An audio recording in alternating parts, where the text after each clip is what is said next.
Oi, seja bem-vindo, seja bem-vinda. Eu sou Ed Nascimento da Interintro. Eu já me apresentei no vídeo anterior e agora eu tô aqui para falar com você sobre felicidade. Esse conteúdo, ele é parte de uma palestra que a gente oferece na Interintro e também um treinamento. É claro que no treinamento e na palestra a gente consegue aprofundar esses temas. E como a gente tem a limitação temporal aqui do YouTube, eu quis trazer o essencial para que a gente pudesse aproveitar o conteúdo sem perder a qualidade. Para começar essa série de vídeos, eu quero responder uma pergunta. E essa pergunta é feita por muita gente em vários contextos. O que é felicidade? É claro que antes de te responder isso, eu preciso dizer que existem vários ângulos, várias visões diferentes sobre esse tema. E para que a gente possa ter uma compreensão, então, eu decidi dividir em 4 ângulos, vou chamar assim, específicos, tá? Vamos começar pelo que de fato é felicidade. A maneira clássica mais comum de fazer a definição de felicidade é a partir de 2 ângulos diferentes. O ângulo que fala do hedonismo e o ângulo que fala da eudaimonia. Calma que eu vou explicar. Hedonismo é a busca do prazer, e esse prazer ele vem pela realização dos desejos, pela satisfação das nossas necessidades. Então, quando a gente fala em felicidade, para muita gente, felicidade está ligado a isso, a você realizar um desejo, a você ter uma necessidade satisfeita. O filósofo Epicuro, por exemplo, ele defendia que as nossas sensações, os nossos sentidos são para nós toda a experiência. Então, para a gente saber o que é bom e o que é ruim, a gente tem que olhar para o que causa prazer e para o que causa dor. O prazer, para ele, seria a meta de uma vida feliz. Para você ser feliz, você tinha que ter prazer. O prazer também ganhou destaque lá no período romano. Em Roma, você ter prazer e você ter poder é o significado de benevolência dos deuses. Hoje, muita gente busca prazer no sexo, no dinheiro, nos relacionamentos, nos status e, claro, na estimulação dos sentidos. O Marquês de Sade, aquele do sadismo, ele ficou bastante conhecido como uma pessoa que valorizava demais em excesso a busca do prazer. Tanto que ele chegou a ser preso porque ele infligia dor nos outros para conseguir o seu prazer. Ele entendia que como não existe uma vida após a morte, não existe algo além daqui de onde a gente está, então é importante a gente aproveitar esse momento de vida que a gente está tendo para sentir prazer. Fica claro então que às vezes o prazer de uma pessoa pode significar a dor de outra pessoa. E como que a gente concilia isso? Esse questionamento ele foi feito por alguns filósofos também, assim como o John Stuart Mill. Ele exemplificava essa dificuldade dizendo, quando a gente liberta os oprimidos, eles ficam felizes. Em compensação, os opressores ficam tristes. Então essa é uma forma de enxergar também a busca do prazer como fonte de sofrimento para outras pessoas. Kant também dizia que é muito mais fácil você fazer um homem feliz do que você fazer um homem bom.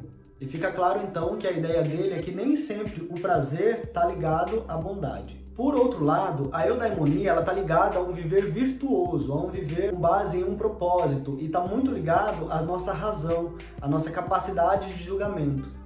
Esse é um termo de origem grega que foi usado pela primeira vez por Heródoto, mas Sócrates também usou. É claro que quem deixou o termo eudaimonia famoso foi o Aristóteles, quando ele falou sobre isso no seu livro Ética a Nicômaco. É como um propósito, a busca por uma vida baseada em virtudes, e essas virtudes sendo realizadas a partir da razão. Então, as virtudes, elas viriam desse viver baseado no propósito, enquanto que os vícios seriam os prazeres. E é interessante a gente pensar que os vícios, eles estão quase sempre ligados à busca desenfreada por prazer.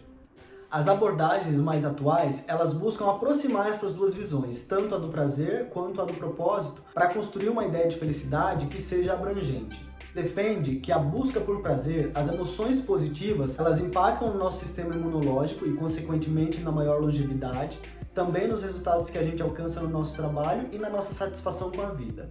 Por outro lado, o propósito está ligado à nossa motivação, aquele lugar para onde a gente olha quando a gente está tendo dificuldades no momento presente. Bom, esse foi um dos ângulos que existem para explicar a felicidade. Mas aí me veio uma segunda pergunta, eu acho que vale a pena a gente fazer aqui também. A felicidade é algo possível ou impossível? Aristóteles dizia que não é possível ser feliz, porque somente os deuses eram capazes de encontrar esse estado onde não há necessidades, onde não há desejos. Somente os deuses eram completos. O ser humano é incapaz de encontrar a felicidade. Já a felicidade cristã é vista como uma felicidade possível, talvez não nessa vida, onde a gente está pagando pelo pecado original cometido por Adão e Eva. Mas depois, dependendo da nossa conduta aqui na Terra, a gente encontra essa felicidade na vida eterna. Paraíso onde jorra leite e mel.